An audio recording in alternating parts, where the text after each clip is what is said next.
Hello guys, welcome back to my channel.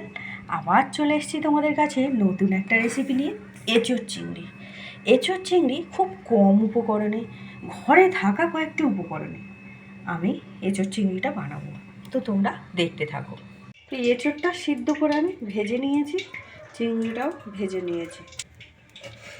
তেল দিয়ে দিয়েছি কড়ার মধ্যে, দিয়ে দেবো তেজপাতা, শুকনো লঙ্কা, দিয়ে দেবো কোচানো পেঁয়াজ,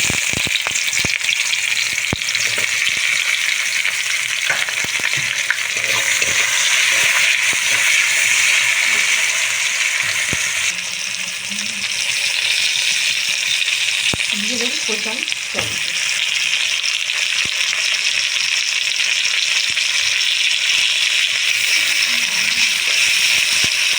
ভাজতে দেবো কিছুক্ষণ পেঁয়াজ টমেটো। পেঁয়াজ টমেটো আমার ভাজা হয়ে গিয়েছে দেখতে পাচ্ছি। এর মধ্যে দিয়ে দেবো আমি 1 চামচ রসুন বাটা। পেঁয়াজের সঙ্গে একটু রসুন বাটাটা হালকা করে ভেজে নেব।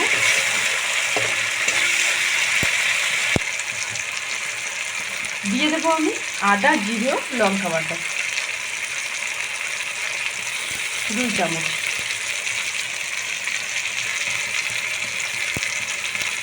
দিয়ে দেবো অল্প লঙ্কার গুঁড়ো,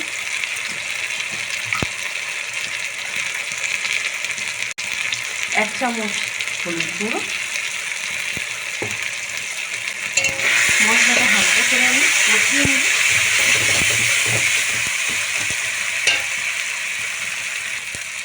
দিয়ে দেবো অল্প একটু কাশ্মীরি লঙ্কার গুঁড়ো। এবং মশলাটা আমি খুব ভালো করে কষিয়ে নেব।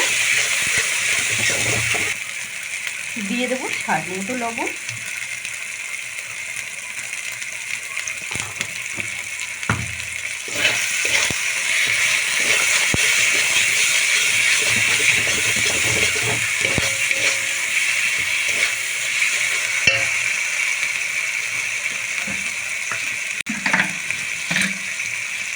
দিয়ে দেবো স্বাদ মতো চিনি।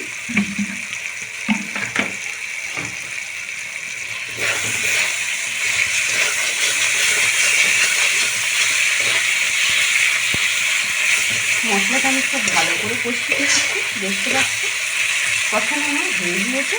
দিয়ে দেবো ভেজে রাখা এঁচোড় ও আলু।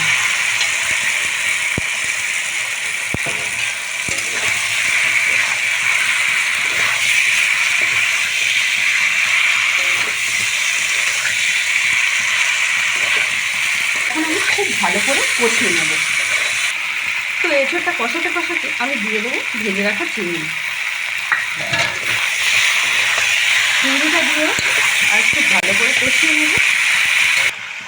এঁচোড় চিংড়ি কষানো হয়ে গিয়েছে, এখন আমি জল অ্যাড করে দেবো।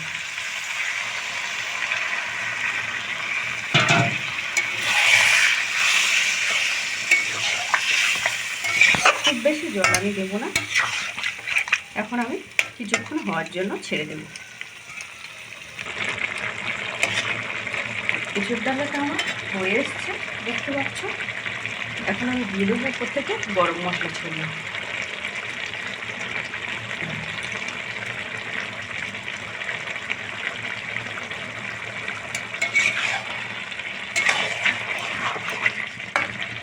গরম মশলা ছড়িয়ে একটু আমি ছেটে নেব যাতে পুরো তরকারির সঙ্গে গরম মশলাটা মিশে যায়।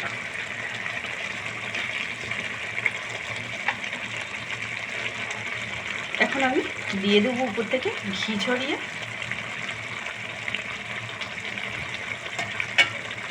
তো একদম তরকারিটা রেডি, নামিয়ে নেব।